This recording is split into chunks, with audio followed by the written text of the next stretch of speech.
Baik, Assalamualaikum warahmatullahi wabarakatuh. Kami dari kelompok 8 akan mempresentasikan desain permakultur pada lahan perkarangan di Desa Gili Barat. Untuk studi kasus lahan perkarangan Ibu Hindun, lanjut saja ke pemateri, dipersilakan.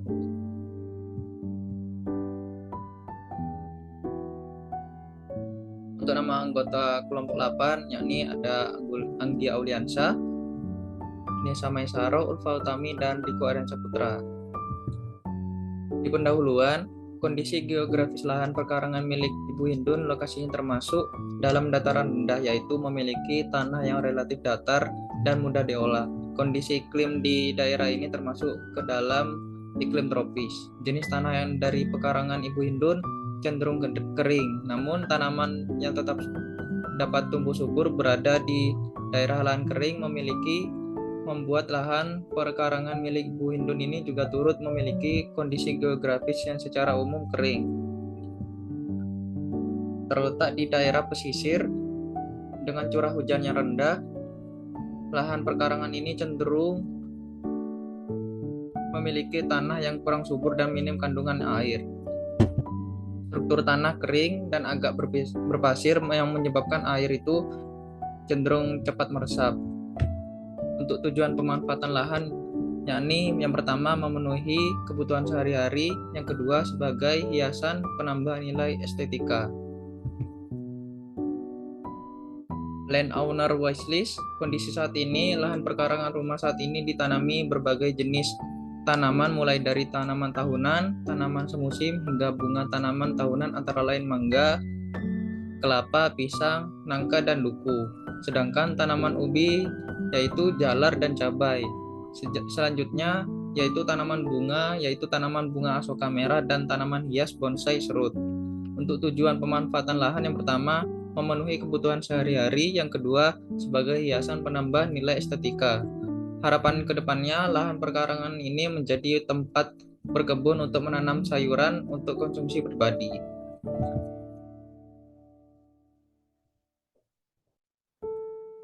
Selanjutnya yaitu ada analisis tapak. Ada pola-pola mikro matahari. Pada lahan pekarangan memiliki intensitas penyinaran matahari yang cukup dikarenakan lahannya berada di belakang rumah dan sangat terbuka. Yaitu ada angin. Angin pada daerah pekarangan cukup kencang karena berada di daerah pesisir pantai. Selanjutnya air. Pada sekitar lahan pekarangan terdapat sumur kecil yang dapat digunakan untuk pemenuhan kebutuhan air untuk tanaman di sekitar pekarangan. Dan kemudian ada vegetasi. Ada beberapa pohon besar juga, yaitu pohon mangga, pisang, kelapa, dan tanaman liar atau rerumputan yang berada di lahan pekarangan. Kemudian pola-pola makro iklim. Daerah lahan pekarangan merupakan daerah pesisir yang memiliki curah hujan rendah dengan suhu yang panas dan kelembapan yang rendah. Infrastruktur. Lahan pekarangan berada di dekat jalan yang dapat dengan mudah dijangkau. Sudah tersedia berbagai fasilitas pendukung seperti akses terhadap ketersediaan air dan lainnya. Dan kemudian ada aktivitas manusia. Daerah sekitar lahan merupakan daerah pemukiman yang cukup padat penduduk dan terhadap hamparan sawah yang cukup. Tidak ada hewan ternak di sekitar lahan pekarangan yang dapat berpotensi merusak tanaman yang akan ditanami di lahan pekarangan.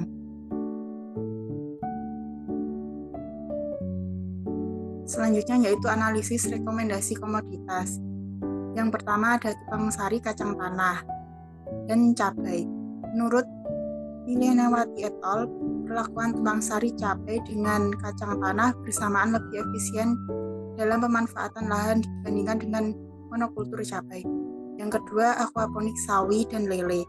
Menurut Saleh 2021, budidaya ikan memiliki keunggulan yang mudah didapatkan, hemat dalam penggunaan air, serta tumbuhan penanaman sayuran untuk memenuhi kebutuhan sayuran. Yang ketiga yaitu pisang. Menurut Novarina, pisang merupakan tanaman yang relatif tahan terhadap kekeringan jika dibandingkan dengan tanaman buah lainnya. Yang keempat ada mangga.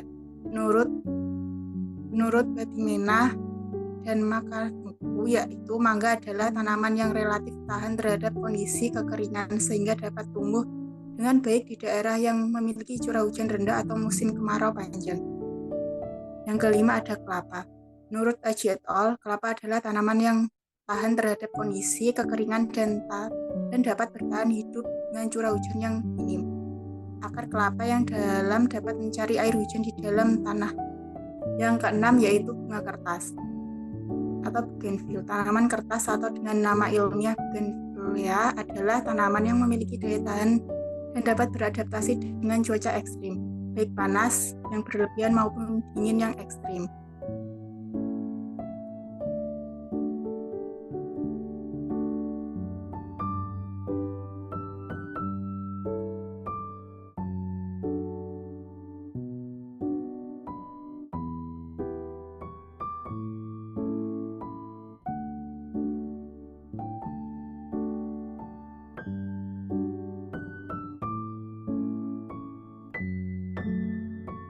Yang ketujuh yaitu ada ubi jalar cilembu atau ubi madu.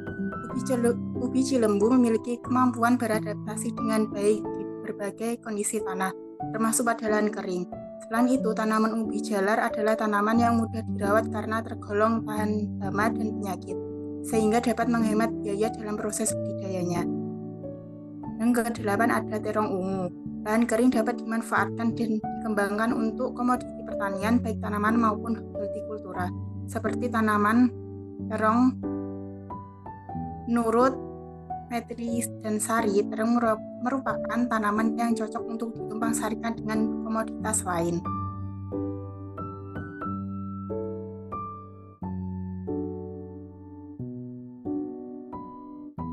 Selanjutnya yaitu rekomendasi teknis pengairan yang terdiri dari sprinkle.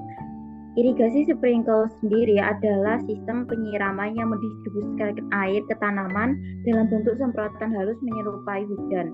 Sistem irigasi curah atau sprinkler merupakan salah satu alternatif metode pemberian air yang lebih efisien menurut Mulyadi et al. 2021. Selanjutnya yaitu teknis pengairan aquaponik. Menurut Hadiosa 2022, teknis pengairan ini membutuhkan pemantauan yang cermat terhadap kualitas air untuk memastikan bahwa kondisi lingkungan tetap optimal bagi pertumbuhan dan kesehatan ikan dan juga tanaman dalam aquaponik. Selanjutnya yaitu teknis biopori. Biopori sendiri merupakan lubang yang ada di dalam tanah dapat meningkatkan daya serap air hujan ke dalam tanah.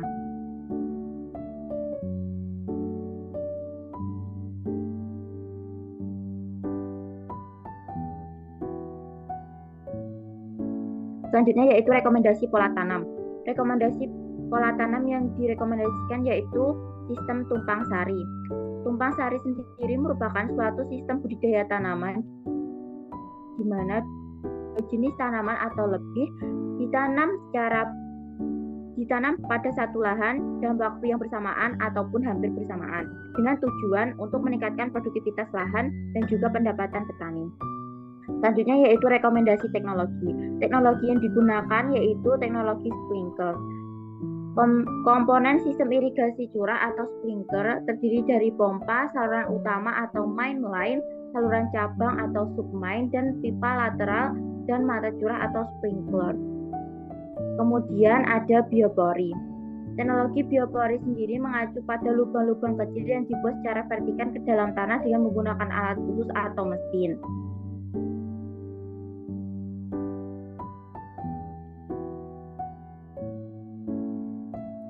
Selanjutnya yaitu zona. Yang pertama ada zona 1 yaitu dekat rumah, yaitu area untuk tanaman dan aktivitas yang membutuhkan perawatan intensif, budidaya secara aquaponik, sayuran sawi, kangkung, dan lele di dekat rumah. Lalu di area dekat rumah sangat cocok untuk tanaman dan aktivitas yang membutuhkan perawatan intensif. Yang kedua yaitu zona 2 yaitu area pertanian, yaitu area utama yang digunakan untuk menanam buah-buahan dan sayuran menurut Eka et al. 2021. Buah-buahan yang terdiri dari pisang dan mangga, ketela madu dan ketela madu. Lalu sayuran tambahan yang terdiri dari cabai, terong, dan kacang tanah.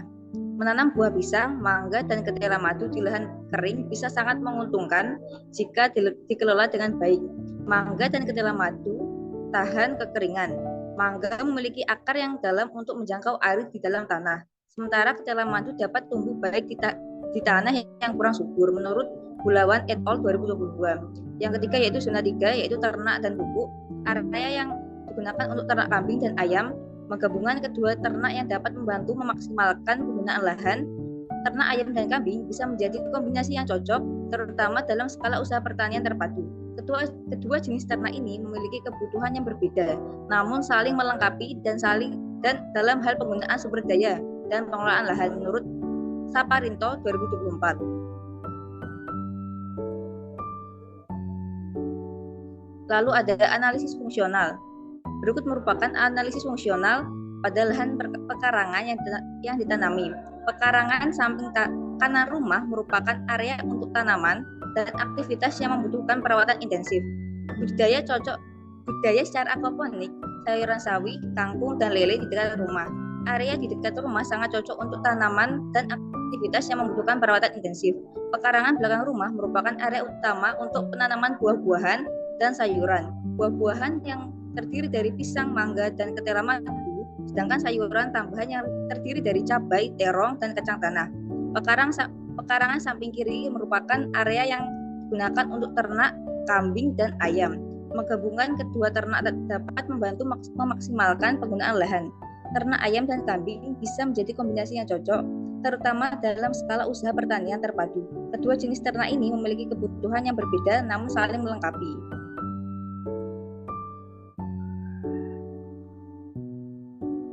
Selanjutnya ada penataan spasial. Zonasi. Yang pertama, zona 1 dekat rumah, area untuk tanaman dan aktivitas yang membutuhkan perawatan intensif. Zona 2, area pertanian, area utama untuk penanaman buah-buahan dan sayuran. Buah-buahan yang terdiri dari pisang, mangga, dan ketela madu. Sayuran tambahan yang terdiri dari cabai, terong, dan kacang tanah. Zona 3 yaitu ternak dan pupuk, area untuk ternak kambing dan ayam.